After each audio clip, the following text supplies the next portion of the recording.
Chavakkad സ്വദേശിനിയായിട്ടുള്ള doctor Ayisha മുഹമ്മദാണ് കഴിഞ്ഞ 12 ദിവസങ്ങളിലായി ഈ കാണുന്ന ഭർത്താവിൻ്റെ വീടിന് മുന്നിൽ സമരമിരിക്കുന്നത്. 10 വയസ്സുകാരിയായിട്ടുള്ള മകളുമായിട്ടാണ് കഴിഞ്ഞ ഇത്രയധികം ദിവസങ്ങളായി ഇവരിവിടെ തുടരുന്നത്. ഭർത്താവ് താനറിയാതെ രണ്ടാമതൊരു വിവാഹം കഴിക്കുകയും അത് നിയമപരമായും മതപരമായിട്ടുള്ള നടപടികൾ പൂർത്തീകരിക്കാതെ അത്തരത്തിലൊരു വിവാഹം കഴിക്കുകയും തനിക്ക് ആവശ്യമായിട്ടുള്ള മറ്റ് അതിൻ്റെ നിയമപരമായ നടപടികൾ പൂർത്തീകരിക്കാതെയും കുഞ്ഞിൻ്റെ സുരക്ഷിതത്വം ഉറപ്പുവരുത്താതെയുമാണ് ഇത്തരത്തിലൊരു നടപടി ഉണ്ടായത്. അതിന് മഹല്ല് കമ്മിറ്റി അടക്കം ആ കാര്യങ്ങൾക്ക് വേണ്ടി കൂട്ടുനിന്നു എന്നുള്ളതാണ് അവർ ആരോപിക്കുന്നത്. ഏതായാലും ആയിഷ നമ്മളോടൊപ്പം ചേരുകയാണ്.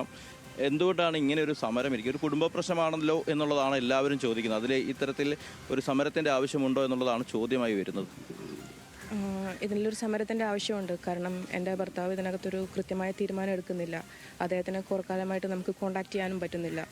ഈ ബന്ധം നിലനിൽക്കെ ശരിക്കും ധാർമ്മികമായിട്ടും ഇസ്ലാമികമായിട്ടും ഇന്ത്യൻ നിയമപ്രകാരവും ഒന്നും ഫോളോ ചെയ്യേണ്ട കാര്യങ്ങൾ ഫോളോ ചെയ്യാണ്ടാണ് ഇദ്ദേഹം രണ്ടാം കല്യാണം കഴിച്ചിരിക്കുന്നത്. എൻ്റെ മഹലിൻ്റെ സമ്മതമില്ലാതെയാണ് ഈ കല്യാണം നടന്നിട്ടുള്ളത്. വ്യക്തിപരമായിട്ട് ഞാൻ അറിഞ്ഞിട്ടില്ല, അത് കുഴപ്പമില്ല എന്ന് വിചാരിക്കാം. അതോടൊപ്പം ഇവിടെ നിന്ന് ലെറ്റർ ഇല്ലാതെ മാണിയമ്പലം, പൂവാറ്റുപറമ്പ, കോഴിക്കോട് അവിടുത്തെ മഹല്ല് കമ്മിറ്റിയാണ് ഈ രണ്ടാം വിവാഹം നടത്തി കൊടുത്തിരിക്കുന്നത്.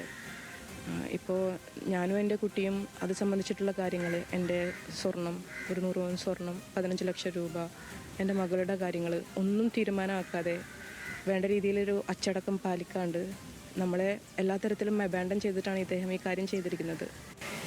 ഞാനിവിടെ വന്നിട്ടുണ്ടായിരുന്നു. ഇവരുടെ വീട്ടിൽ ഇതിനെ കാര്യം ചൊല്ലി സംസാരിക്കാൻ വേണ്ടി ഒന്ന് സഹായിക്കും, ഈ കാര്യങ്ങൾ തീരുമാനമെടുക്കാനൊക്കെ ഒന്ന് ഇടപെടുമെന്ന് പറഞ്ഞപ്പോൾ ഇവരെന്നെ ആട്ടിയിറക്കുക ചെയ്തിട്ടുണ്ടായിരുന്നത്.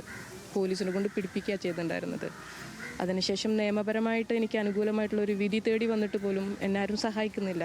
കുടുംബം സഹായിക്കുന്നില്ല, മഹല്ല് സഹായിക്കുന്നില്ല, എൻ്റെ മഹല്ല് തന്നെ സഹായിക്കുന്നില്ല. ഇന്ത്യൻ നിയമവ്യവസ്ഥ അനുസരിച്ചാണെങ്കിലും ഇസ്ലാമിക നിയമങ്ങൾ അനുസരിച്ചാണെങ്കിലും ഭർത്താവായ ആണെങ്കിലും അല്ലെങ്കിൽ മറ്റൊരു പുരുഷൻ രണ്ടാമതൊരു വിവാഹം കഴിക്കാൻ നേരത്ത് പാലിക്കേണ്ട ചില നടപടിക്രമങ്ങളുണ്ടല്ലോ, അത് ഈ കാര്യത്തിൽ പാലിക്കപ്പെട്ടിട്ടുണ്ടോ? അത് സംബന്ധിച്ച് മഹല്ലിലാണെങ്കിലും ബന്ധുക്കൾക്കാണെങ്കിലും അതേക്കുറിച്ചുള്ള ആക്ഷേപം ഉന്നയിച്ചപ്പോൾ അവരുടെയൊക്കെ മറുപടി എന്തായിരുന്നു? പരിഹാസം. ഒന്നാമത് ഇദ്ദേഹത്തൊക്കെ പാലിക്കാതെയാണ് രണ്ടാം വിവാഹം കഴിച്ചിരിക്കുന്നത്. നാളിതുവരെ എൻ്റെ മകൾക്ക് 1 രൂപ പോലും മെയിൻ്റനൻസ് കൊടുത്തിട്ടില്ല. ഞാനാണ് ആ കുട്ടീനെ 6 വർഷക്കാലമായി നോക്കുന്നത്. കുട്ടീനെ പഠിപ്പിക്കുന്നതും എല്ലാ ചിലവുകളും വഹിക്കുന്നതും ഞാനാണ്. ചെയ്തിട്ടില്ല. സമൂഹം എനിക്ക് വളരെ വിഷമം തോന്നുന്നൊരു കാര്യമാണ്.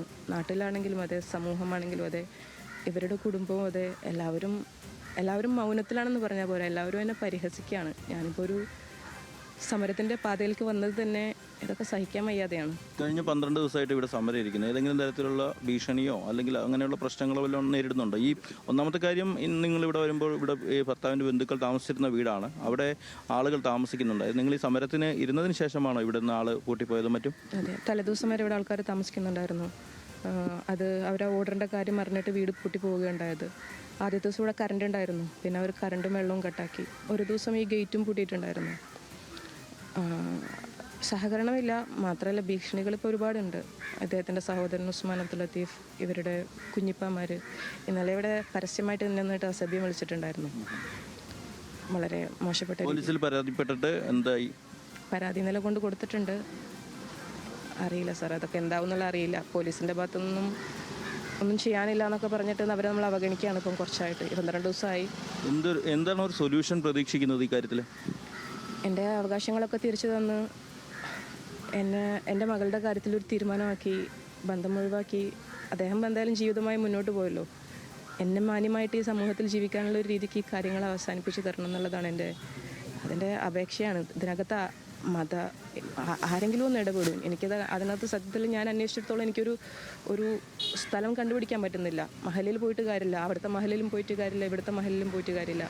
അവർക്കൊന്നും ചെയ്യാനില്ല എന്നാണ് പറയുന്നത്. ഇങ്ങനത്തെ സാഹചര്യത്തിൽ ഒരു മുസ്ലിം പെണ്ണായിട്ടുള്ള എനിക്ക്, ഒന്നാം ഭാര്യയായ എനിക്ക് പോകാൻ സ്ഥലങ്ങളില്ല, കേൾക്കാൻ ഇടങ്ങളുമില്ല, ആരുടെയും പ്രയോറിറ്റിയും അല്ല. നേരത്തെ നമ്മൾ സംസാരിച്ചപ്പോൾ നിരവധിയായിട്ടുള്ള ഇത്തരത്തിലുള്ള അനുഭവം നേരിടുന്ന സ്ത്രീകൾ വിളിക്കുന്നുണ്ട്, കോൺടാക്ട് ചെയ്യുന്നുണ്ടെന്ന് പറഞ്ഞു. ഞാനിപ്പോൾ ഒരു 3 ദിവസം മുന്നേ ഒരു വീഡിയോ ഇട്ടിട്ടുണ്ടായിരുന്നു.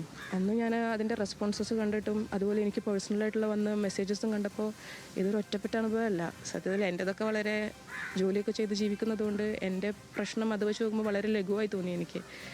ഒരുപാട് പെൺകുട്ടികൾ ഇതുമാതിരിയുള്ള ഈ രണ്ടാം വിവാഹത്തിൽ പെട്ട് അതിൽ ഗ്രിവൻസസ് ആയിട്ട് കുട്ടികളുമായിട്ട് ബുദ്ധിമുട്ടി ജീവിക്കുന്നവരുണ്ട്. ഇപ്പോൾ ജോലിക്ക് പോകാത്തവരും അങ്ങനെയൊക്കെയായിട്ട് ഒരുപാട് നരകിച്ച് ജീവിക്കുന്ന കുറച്ചധികം കഥകൾ ഞാൻ കേൾക്കാനിടയായി. അപ്പോൾ ഇതൊരു ഒറ്റപ്പെട്ട സംഭവമായിട്ട് എൻ്റെ ഫാമിലി ഇഷ്യൂ മാത്രമല്ല, ഇതൊരു സോഷ്യൽ ഇഷ്യൂ ആണ്, നമുക്കിടയിൽ നടന്നുകൊണ്ടിരിക്കുന്ന ഒരു സോഷ്യൽ ഇഷ്യൂ ആണ്. വ്യക്തമാണ് ഷാമിലി. ഡോക്ടർ ആയിഷ ഡോക്ടറാണ്, ഭർത്താവ് അലി അബ്ദുൾ ലത്തീഫും ഡോക്ടറാണ്. ഇരുവരും തമ്മിൽ പ്രണയിച്ചാണ് വിവാഹം കഴിച്ചത്. ആ വിവാഹത്തിന് ശേഷം 8 വർഷത്തോളം ഒന്നിച്ച് താമസിക്കുകയും അതിനുശേഷം ഭർത്താവുമായി ഇവർ ജോലി ആവശ്യങ്ങൾക്കായി ദുബായിലേക്ക്, ഖത്തറിലേക്ക് പോവുകയും അവിടെ വെച്ച് താമസിക്കുകയുമായിരുന്നു. അവിടെ അവർ ജോലി ചെയ്ത് വരുന്നതിനിടയിലാണ് ആയിഷ അറിയാതെ ഭർത്താവ് മറ്റൊരു വിവാഹം കഴിക്കുകയും അതിന് നിയമപരമായുള്ള നടപടിക്രമങ്ങൾ പാലിക്കാതിരിക്കുകയും ചെയ്യുന്നത്. ഇവർ ആവശ്യപ്പെടുന്നത് തന്നെ നിയമപരമായിട്ടുള്ള കാര്യങ്ങൾ പൂർത്തീകരിക്കണം, മകളുടെ സുരക്ഷിതത്വം ഉറപ്പുവരുത്തണം. ബന്ധം വേർപിരിയുന്നതൊക്കെ വ്യക്തി താല്പര്യമാണ്, പക്ഷേ അതിന് നിയമപരമായ നടപടികളെല്ലാം പൂർത്തീകരിച്ചുകൊണ്ട് വേണം അത്തരം കാര്യങ്ങൾ ചെയ്യാൻ. ഒപ്പം തനിക്ക് നിയമപരമായി ലഭിക്കേണ്ട അവകാശങ്ങൾ ലഭിക്കണം എന്നുള്ളതാണ് പറയുന്നത്.